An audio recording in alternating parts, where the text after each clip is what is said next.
Hello, everyone, and thank you for joining us again at The Empowered Patient. Today, I have a wonderful guest that I've been looking forward to. We've had to postpone once because I had a problem, and I've been tracking him down because I'm dying to get him on my podcast for you all to meet him. His name is Dr. Jeff Puglisi, and he's a board-certified internal medicine physician. He's the partner of the Glenville Medical Concierge Care facility that's in Connecticut. He specialized in clinical internists in men's health, cardiovascular health, disease prevention, prostate health as well. And even though we usually take care of females, we're going to talk to him anyway because I think he's still got some great insight from us for concierge medicine. So he also served as the president of the Greenwich Medical Society in 2006, and he is a wonderful, wonderful physician that I'm going to let him tell you all about his credentials. He did some wonderful things in his training, and I believe he was chief resident at some point. I understand he's also an avid golf player and a collector of fine automobiles. So without further ado, Dr. Puglisi, will we go formal or do we go casual? You want to go Tiffany Jeff or? I think casual, definitely. Casual it is? I can't remember the last time a patient of mine called me Dr. Puglisi. So yes, I love this. Tiffany, thanks so much for having me on tonight. Pleasure. Your podcast series has gotten off to a fantastic start. Thank you. I'm really hoping that I can add something, particularly as it relates to the patient advocacy side, which is really where the two of us, I think, are partnering together with patients to make sure that their health is top of mind. And the concierge care model really was born out of that for sure. Absolutely. So can you just start from the beginning? Tell me a little bit about how you got where you are right now, because I mean, it's really a fabulous pathway and it's one that most physicians aren't taking these days, but then it's seeming to find their way there. So how did you end up in concierge medicine and serving in this wonderful population so early on? It's a great question. I've been in practice 23 years, and the concierge practice is now in its 11th year. Wow. We're here in Greenwich, Connecticut, and we started with 3 physicians, Dr. Judy Shea, Steve Mickley, and myself.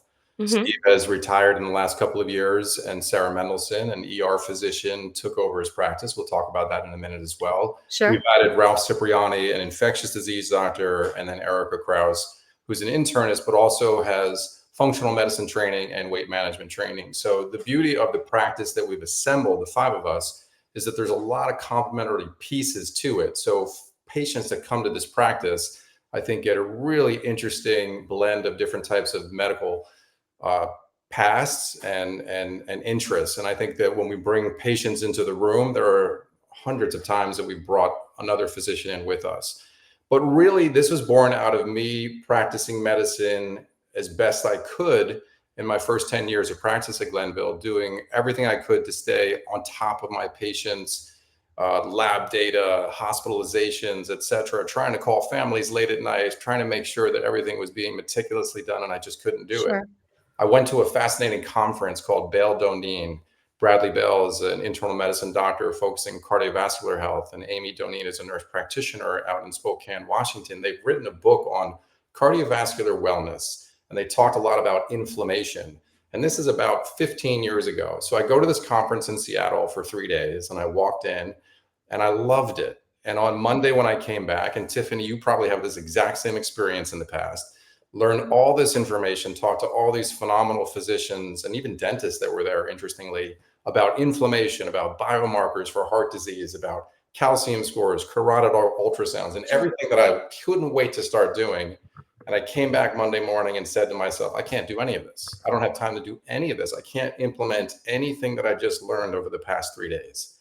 The patients that I care for, their health is going to be compromised because of the inability to have the time to spend to actually integrate that type of teaching and that type of medicine, which was really at the time cutting edge, into their day-to-day life. And so I said to myself at that point, we have to do something differently. And we have to take care of smaller number of patients in a very meticulous way and thorough way, and be able to introduce topics like that, which is born into genetics and genomics and functional medicine and longevity. But at that time, it was cardiovascular health, which is really something that I'm passionate about. That's wonderful. And yes, I've had a lot of the same experiences as well, in terms of not having enough time to spend with the patients to really get in deep into their particular disease state, what treatment options there are, discuss their genetics, discuss their tumor DNA. There's so much to cover, and especially in academic medicine, it all's supposed to happen in 15 to 20 minutes. Oh, and you're supposed to finish your charting in that amount of time as well. So It's it just true. It's it's true. When you have 20 minutes at a physical, 15 yeah. minutes in a physical once a year, where you're trying to cover all these bases, learn about someone's genetic history, trying to trend those labs and really educate your patients to be able to speak the same language as you do about their lipids and thyroid and glucose, Mhm, prediabetes. I found it impossible. So I went and I searched and I went to a bunch of conferences and I found the concierge model, which was really in its infancy at that time, about mhm. 15 years ago. Wow. And it just spoke to me. It's not something that I wanted to ask my patients for a yearly fee. That's not something that I tried to do. Mhm. This is not about making more money and working less. Right. Anybody that says a good concierge physician went into this type of practice for that reason, it's just not true. I work harder Right. now than I ever have in the past. The difference is that I'm actually making a difference with the patients that I take care of, and I'm able to really be the doctor that I thought I was going to be when I trained in med school. And Right. so once I started learning more about it and talked to a lot of doctors out there that have been doing it was only a matter of time that I spoke to my partners at the time. And over a 2 or 3 or 4 year process, we really tried our best to make sure that if we were going to shift into this model, that we did it right, that we Mhm. partnered with the team to transition us into this practice so that patients knew why we were doing it and what the price point was and what they were getting for that. And Sure. I think the rest is history. It really has been a tremendous, it's probably the most important thing that I've done as a physician, and it's going to be a legacy after I step away from my practice and retire one day for anybody else that comes in behind me. Wow. I have chills. I mean, it sounds like utopia because we all go into medicine because it's a passion. Nobody does it because, they just fell there. Right. It's obviously it's a calling. It's a profession that we spend, all of the best years of our lives basically becoming, right? And it's crazy how many physicians are walking away from their own practices or academic centers, what have you. And Yes. to be able to serve and take care of patients like you're discussing, it sounds like utopia. But Look, I we're agree. I think there's a bad connotation about it's concierge, right? right. It's this idea that it's only treating the elites that have the money to spend. And that's not, I'm not diminishing that there's a yearly fee model that goes from typically a $2,000 price point a year at the low end. And we'll talk about direct primary care just for a second, which is a little bit lower end than that and more of a monthly model. But for concierge medicine, it's usually somewhere between $2,000 and $6,000, depending on the area that you are in the country. Mhm. My opinion is that the patients that I care for in my practice, by and large, are not owning private jets. I'm sorry, that is not the patient I'm caring for. The Mhm. vast majority of people that I take care of value their health more than any object that they own. They just understand, and you can tell me, Tiffany, you can say this probably better than I can.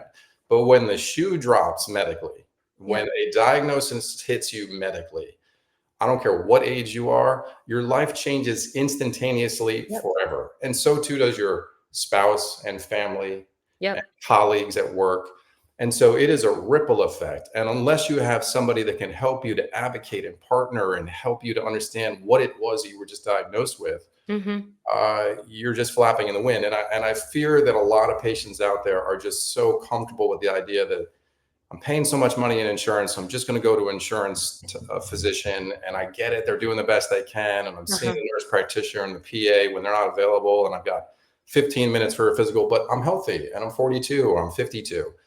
Most of the patients in my practice are between the ages of 40 and 60. I Mhm. take care of a lot of 90-year-olds and above, don't get me wrong, but the vast majority of people I care for are in their 40s, 50s, and early 60s. And the reason why is they can't take a chance that once the shoe drops, that there isn't someone like me that can help them navigate it. In the same way that you are doing that for patients even Sure. now, to Sure. try to get them through those tough diagnoses and to try to prevent and find things quickly. Yep. That's all I spend every day of my life thinking about this on Yep. weekends, writing summary letters to my patients and looking at their labs and trending it. This is a this is an all-encompassing job. This is a 24/7 endeavor.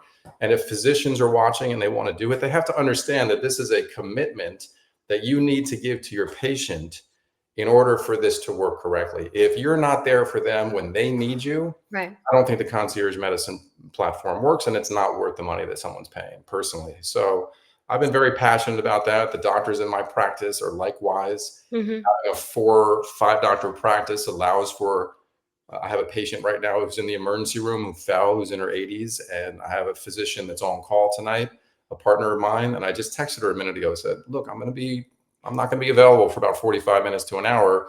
Can you help out if my patient needs help?" Of course you can. And I think that that availability is critical. That's amazing.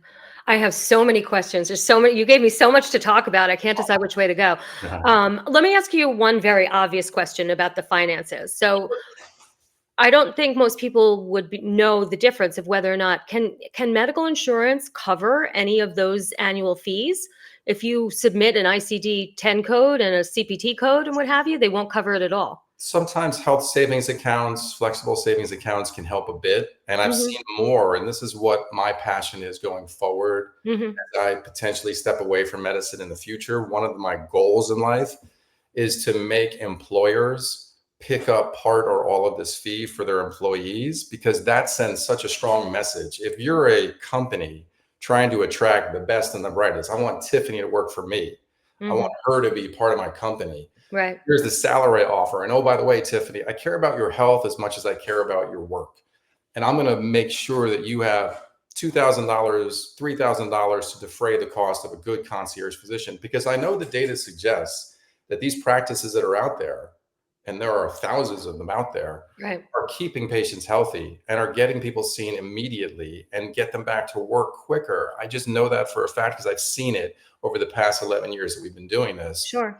So no, but insurance is great for everything else that you do, radiologic stuff, ER visits, medications. Nothing changes when you pay yearly fee to me as your Sure. general contractor, but Right. to date, no. But I see a world, I see this utopian world, using the word, of the VA hospitals and inner city hospitals like I trained out at Mount Sinai in the city, Hmm. having these small practices where they can take care of patients and really affect a change in someone's health, rather than just what I see a lot of, and how my training was putting out fires. Somebody gets sicker and sicker and sicker, and you eventually have to put out the fire of that diabetes that's been uncontrolled. Right. Whereas you could have had opportunity if the patient panel was not 6,000 people, but 400, 500, 600 patients, and really dive in, email back and forth, get a health coach to follow them, have your nurse reach out to them, see them more frequently, educate them about diet. There was a nutritionist that was in my office at lunchtime. Get really good people in your group and network of practitioners that can help patients when they need it. And that to me is a goal for to take care of this idea of, Right. is it just people that can pay for it? I want it to be everybody should have opportunity for this. I want physicians, med students actually, to see a career in primary care medicine, because a lot of them say to themselves, do I really want to have to know everything about every condition? Do I really want to go see 60 patients a day? I have friends of mine that see 40 to 60 patients a day. How? By I, themselves?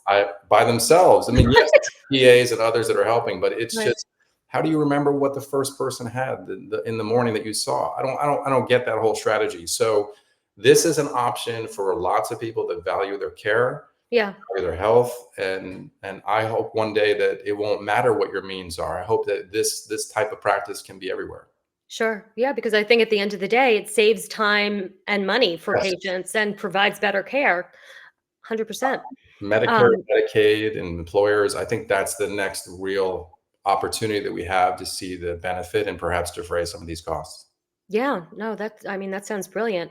And I completely agree with you that, it's so important to patients that you are paying attention to them personally, that you are available, that you are aware of all of their issues. I always had a relationship with my patients. They knew what my kids were doing. They knew when Tyler had a lacrosse game, or Luke was applying for medical school. Everybody knew all about my family because I had that kind of relationship with my patients, and that kind of a relationship really, I think, helps to develop the physician patient relationship so that they feel completely comfortable in confiding in you all of their fears and their concerns and their It's fear. It really is. I think it's fear mostly. I would say that 30% of every patient I've ever seen in private practice, no matter what the complaint is, chest pain, palpitations, stomach issues, back pain, headache, dizziness, it doesn't matter what it is. About 30% of every person that walks in the room is very concerned about a possible diagnosis for that symptom sure that they've read about, that a family friend, oh my God, my cousin had that headache and it turned out to be this. Their fear is what drives them in there. And sure how about a quick phone call, text, email to me rather than worrying about that for the next 6 months until your mm, physical comes up? And then we can really talk on the phone for 5 to 10 minutes. And the right next thing you know, I'll give them reasons why they should be fearful and come in and see me right away. Or no, no, no, no. These are not symptoms that have red flags. right Do XYZ to make these symptoms go away.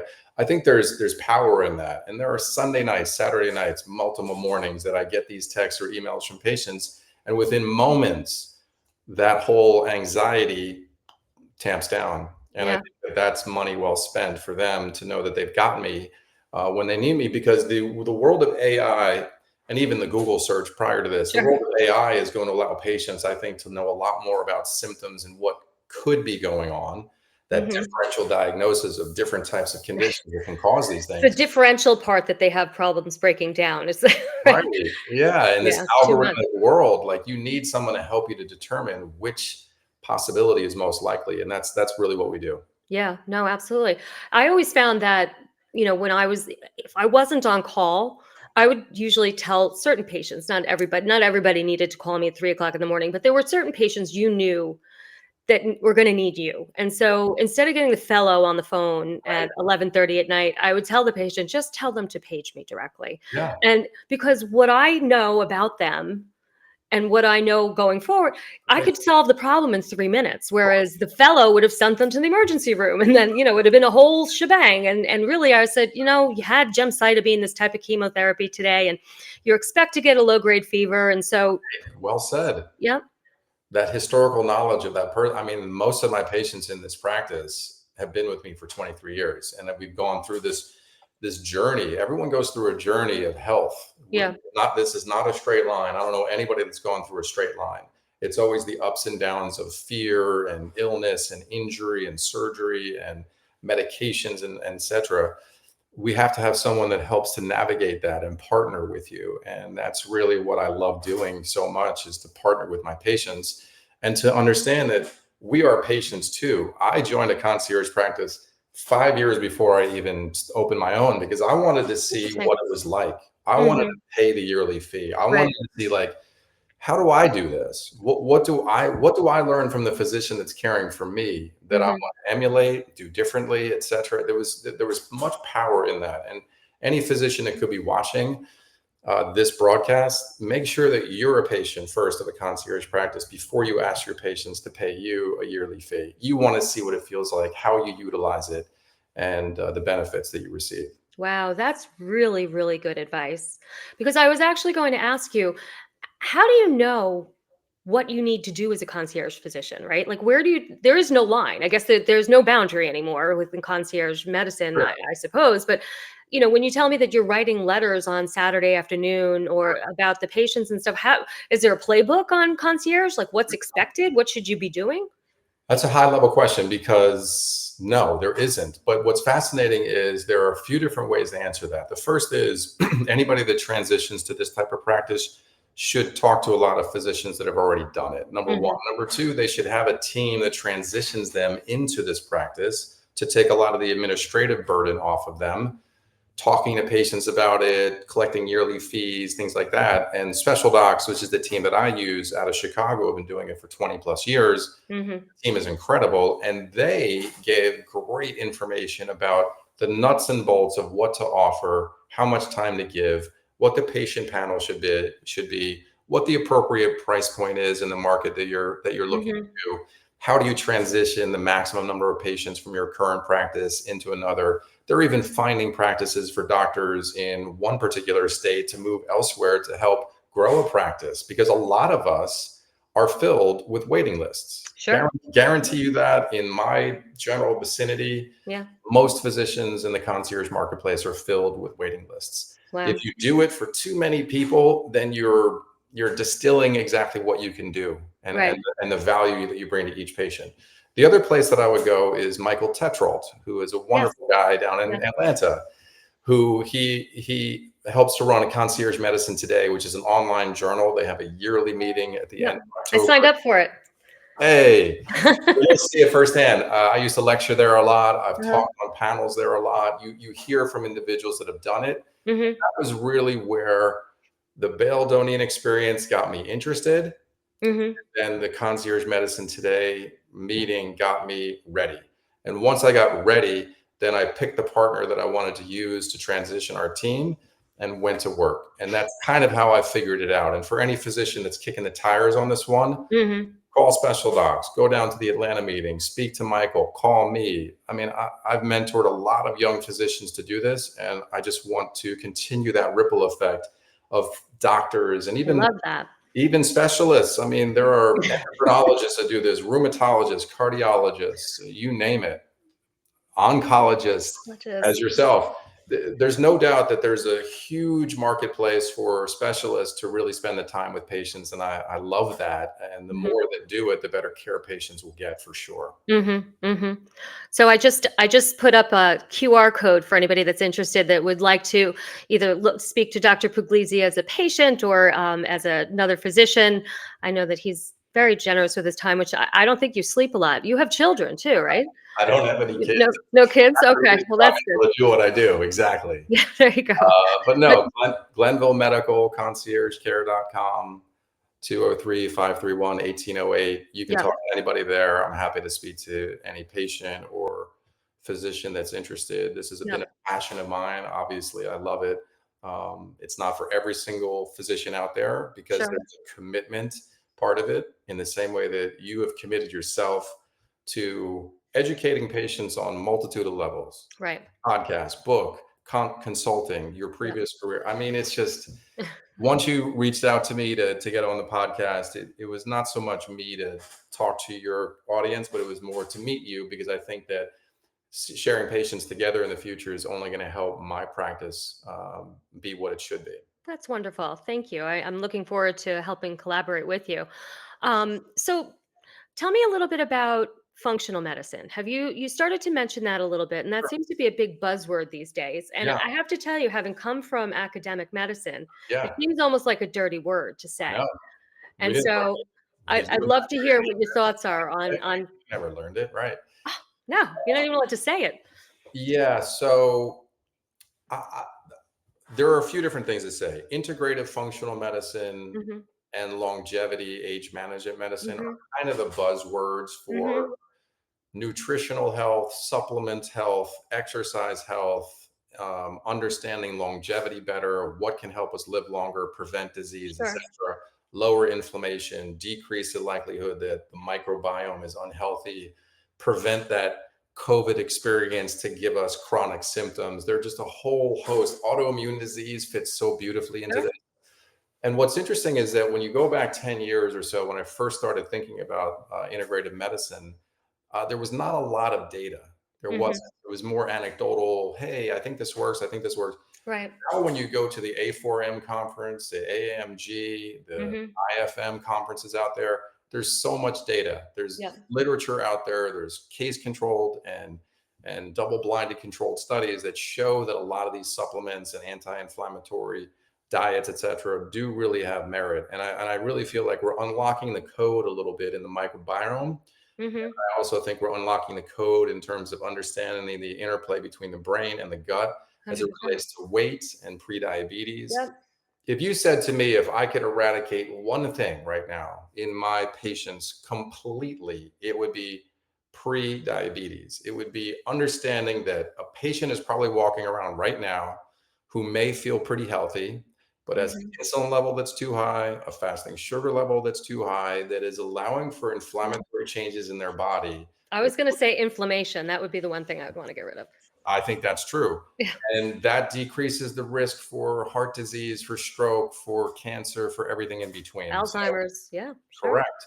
And Yep. so I do think that with AI technology and the literature and the functional longevity space, I do think the next 10 years we're going to see an aha moment as it relates to diet and toxicities, and Sure. maybe be able to circumvent a lot of these genetics that we have in terms of our family tree of heart disease and diabetes and dementia and the like. So Sure. that's And my all the I've been looking a lot into some of the DNA functional genomics where they're looking at the different polymorphisms that are, present in so many of these enzymes that could predispose you to having the wrong kind of estrogen build up in your system, and perhaps that's why you developed breast cancer. And yes, we're not allopathic medicine where my Ivy League education where I came from, they didn't teach us any of that. They never, they barely even mentioned that there was more than one type of estrogen, right? So I just find it very interesting that sort of not the fringe, but this functional medicine pattern that has grown, I think is really, I think the next step in allopathic medicine is going to have to be to merge together, because there's no doubt in my mind. we're coming from fixing the problem once it's there, and they're coming from fix the problem before there is a problem, right? And Agreed. it has to come together.